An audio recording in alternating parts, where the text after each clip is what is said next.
since we're talking about awakening of faith, could you explain a little bit more about the awakening of faith itself, or maybe pick what you think is the most important section of it? The awakening of faith is why people believe that it's written by a Chinese monk. It perfectly fits into Taoist background. And actually Taoism is also Tathagata Garbha in a way. It's very close to Tathagata Garbha, therefore the Taoists, they have no problem with Tathagata Garbha at all. On the contrary. And as you may know, this work was first translated by the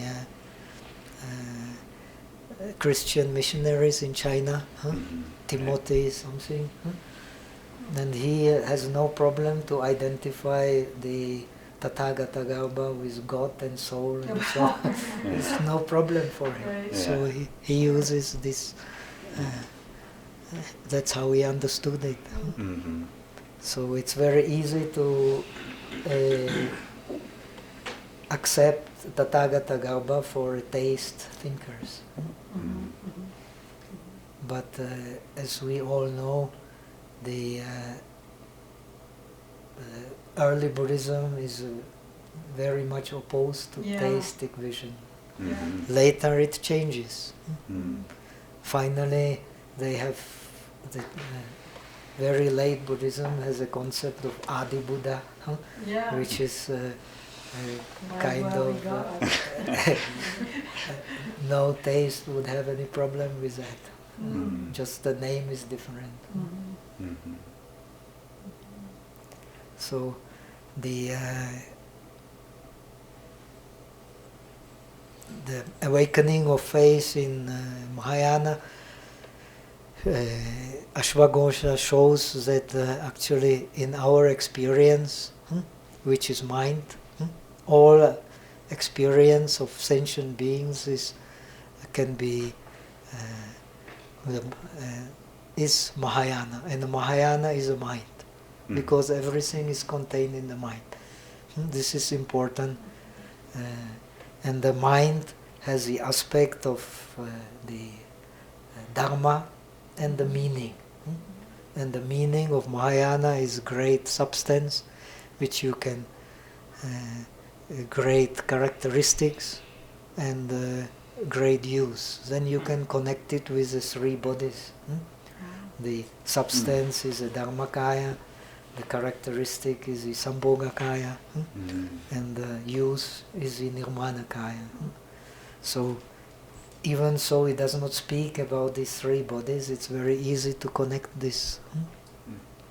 What was Then the third one? I'm sorry, youth? The use, utility. Use, utility. Okay. The karya, you can translate it as use or function. Maybe function would be better translation. So Yeah, that makes sense. then according to this treatise, the alaya is the say has two aspects: the aspect of nirvana and the non-arising and non-ceasing, and the aspect of samsara, the arising and ceasing. Then the aspect of non-arising, which is suchness, it is non-dualistic, of course. You cannot talk about it. All that you talk about it, here we come to Sandhi Nirmochana Sutra, is only imposed on reality. This is very important idea of Sandhi Nirmochana Sutra. All, actually, the reality itself is unceasable, unspeakable. But all that are words is just imposed on reality. And we have to, without the words we cannot study. We need the concepts, but we should be aware that the reality itself is non-established. This is also the teaching of the Pragya Paramita. So whatever you establish is only, say, a skillful means. This is very important also for understanding Tathagata Garbha. So we can only establish skillful means, we can never establish the reality, because it is anirvachaniya, it is ungraspable, it is unthinkable, it is... So then you have the reality you can express with words, and you have a reality which is unspeakable. This is another division. And all that you can speak about is actually not established. It is only skillful means. And as a skillful means, then you have the alaya. The alaya is where the nirvanic aspect and the samsaric aspect of consciousness meet in one. And then this there is a concept of say original enlightenment. You actually start practicing. This brings us again to Tathagata Karma. You start practicing by actually contemplating the original enlightenment. So through understanding the original enlightenment, you go into the what he calls the process of enlightening. And this process of enlightening then brings you to the ultimate enlightenment. Then he explains this process of enlightening from many different aspects. First, the development of consciousness.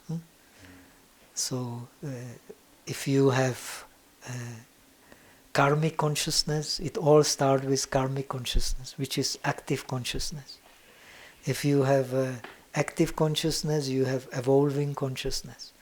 Because of evolving consciousness, you have the outer reality, or you have the outer aspect. According to Yogacara, all worldly consciousness is the aspect of self-witnessing, swasamviti, which Madhyamika denies, and you have the aspect of the subjective and objective.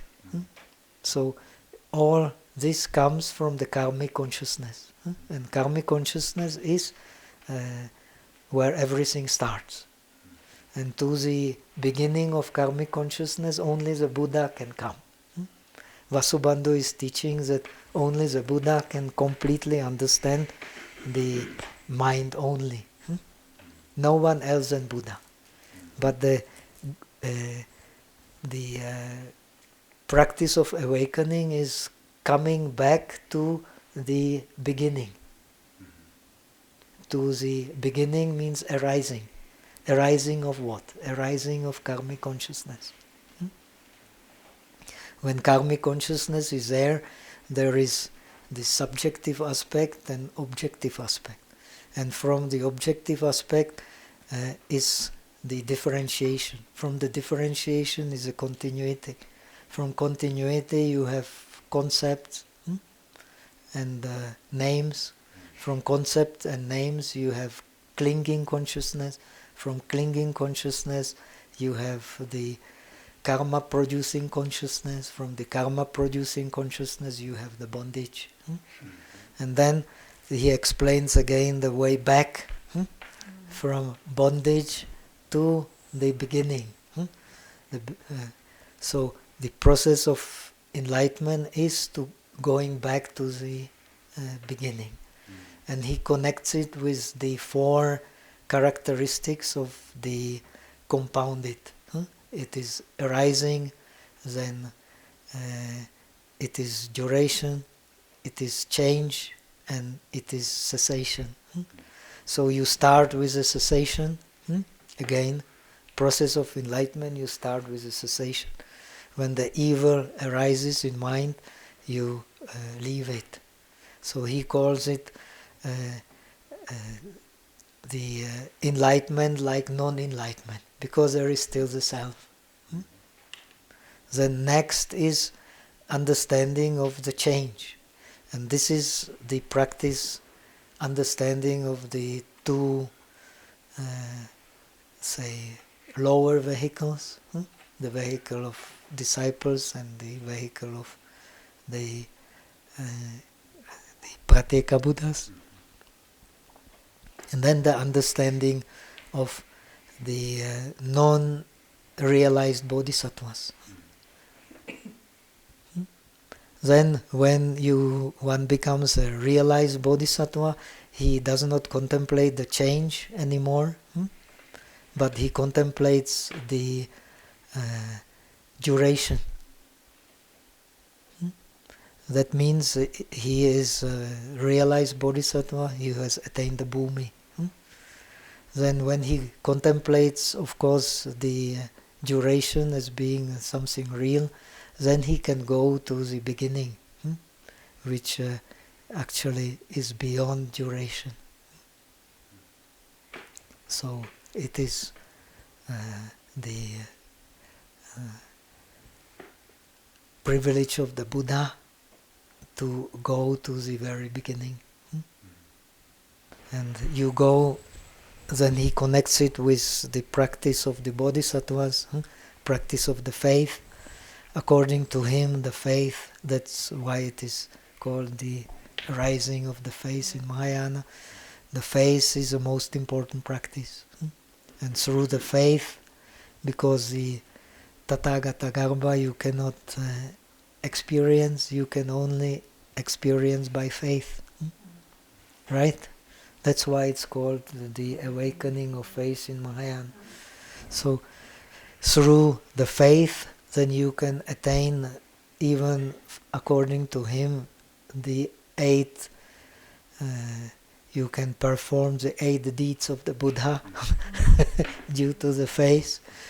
Then if you realize the faith, then you practice according to understanding, then it's still higher practice. And finally, through understanding, you go to the highest practice, the realization of the understanding. And the most important part of this sutra is explaining that reality is one. So in this one reality, there is the suchness, or suchness is the cause, and ignorance is the condition. So our experience is cause and conditions, you explain like that. The cause is the suchness, and the condition is the ignorance. So when the ignorance, ignorance, it perfumes the mind, then arise the you may call it the conceptual thinking, or vikalpa. And then the vikalpa again perfumes the ignorance. So due to that you start grasping to the outer objects. Through the further perfumation of this conceptual thinking, through ignorance you start grasping to the outer objects, and again the ignorance is perfumed more and more. But on the other hand, if the suchness perfumes ignorance, then this conceptual thinking becomes less, and the idea of the real outer worlds disappears finally. That's how you go back to suchness. So the main practice is actually the non-conceptual samadhi. And so this is how it is connected with Zen. Actually the Zen practice is nothing but the non-conceptual samadhi. And is that treated as a way of cultivating faith? Is that a way, like non-conceptual samadhi, or striving for it as a way to cultivate faith? Well, actually the main practice is to stop thinking. Okay. That's how it's connected to Mahayana, especially to Zen tradition. When you stop thinking, you are, so to say, separated from the nature of the mind. So this is a main practice. But when you not separate it from the nature of the mind, then you can actually practice the vipassana. So, And through the practice of vipassana, you give rise to the great compassion. So the shamatha is non-thinking, and the vipassana is a great compassion. This is the teaching of this.